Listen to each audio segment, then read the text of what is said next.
At the moment, what we do know is that a massive youth-led protest is unfolding in Nepal as thousands of young Gen Z demonstrators take to the streets against corruption and the KP Sharma Oli government's crackdown on social media apps.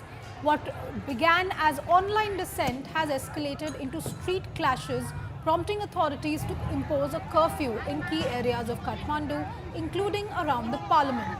Remember, this unrest has been triggered by the government's September 4 decision to block 26 social media platforms, including Facebook, X, WhatsApp and YouTube, for failing to register with the Ministry of Communications. While officials say this is a regulatory move, protesters see it as censorship aiming at silencing dissent. And despite internet and phone blackouts in Nepal, protesters have used platforms like TikTok and Reddit to mobilize. They've been marching from Metighar Mandala to the parliament, where they broke police barricades, leading to tear gas and water cannon deployment. Some demonstrators reportedly breached the parliament compound. Several people have been injured and at least one person is dead. This movement has been dubbed the Gen Z revolution, as it reflects the deep frustrations of the young people over corruption and economic inequality, with social media ban being seen as a breaking point for Nepal's digitally connected youth.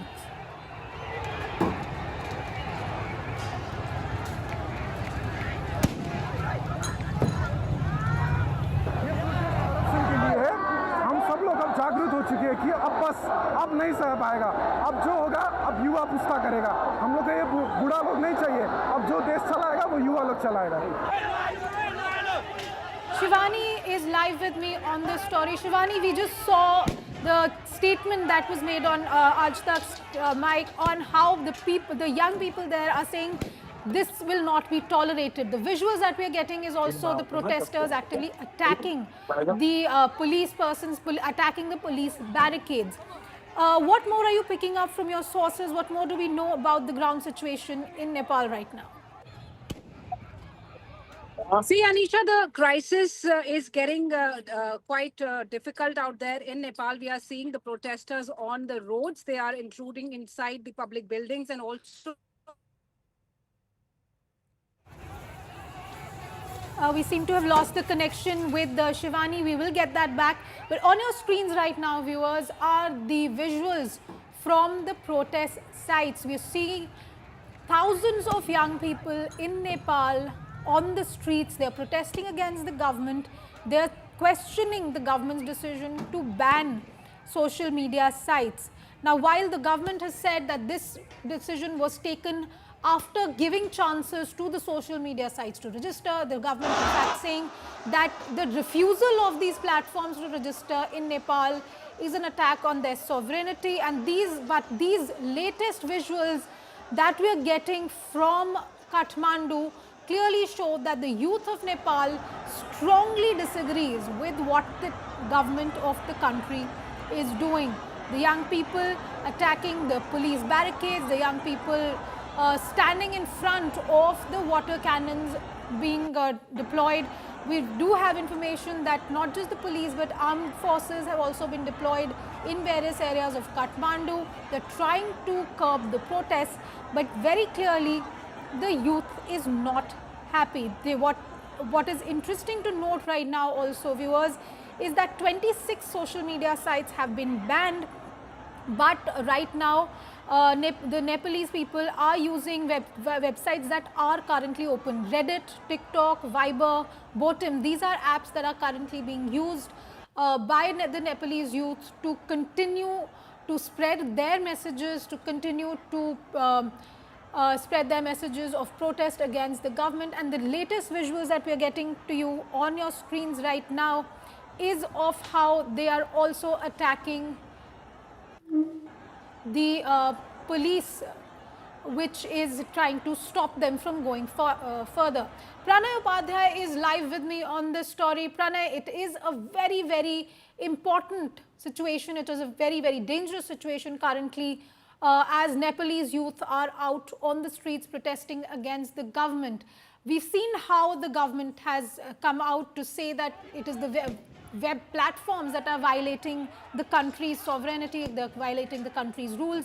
But the people in Nepal clearly talking about how their right to speak, their right to know, their right to communicate, their right to run their businesses, all of that is being affected. How are you seeing this, Pranay? What are you picking up from your sources? Pranay.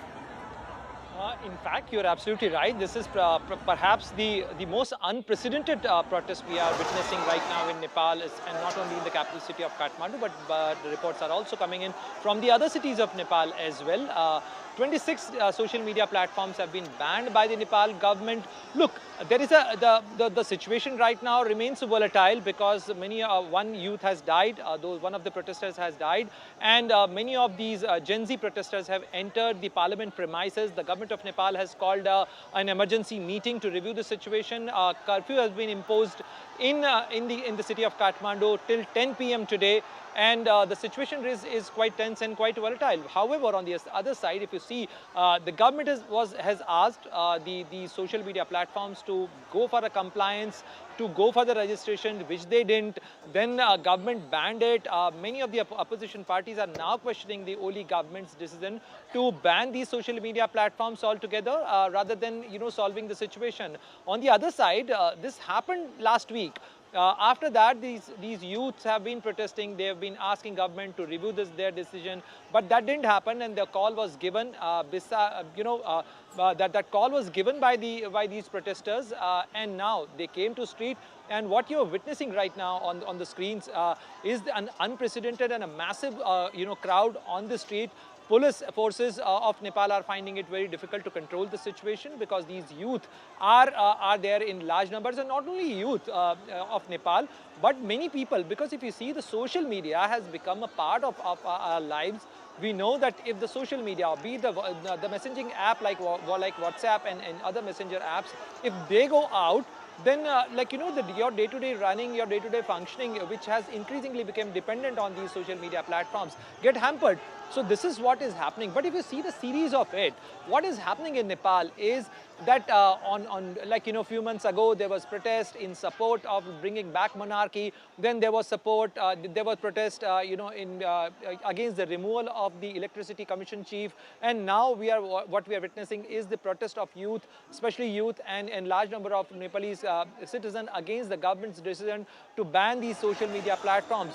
So now, this remains a question that how Oli government is going to tackle the situation, because many of the opposition parties are asking government to take back this decision and unblock these. As you just said, this is not the first protest that Nepal has seen in the last few months alone. We are seeing just a few months ago, just in April, there were a lot of protests regarding the pro-monarchy protests, as you just said. Just a few weeks ago, we saw further protests on the streets of Nepal against the Oli government. And today's protest, as we are seeing, is a huge one. Thousands of young persons now talking about the corruption in the government they're talking about a crackdown by the government on the right of the people to speak, to communicate.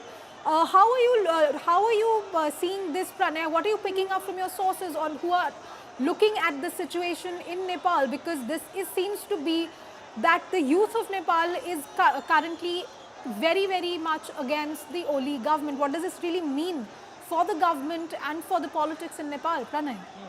Anisha, if you see, any protest, when it gets traction, it becomes a rallying point. And, when the rallying point of this protest has become the rallying point for the youth.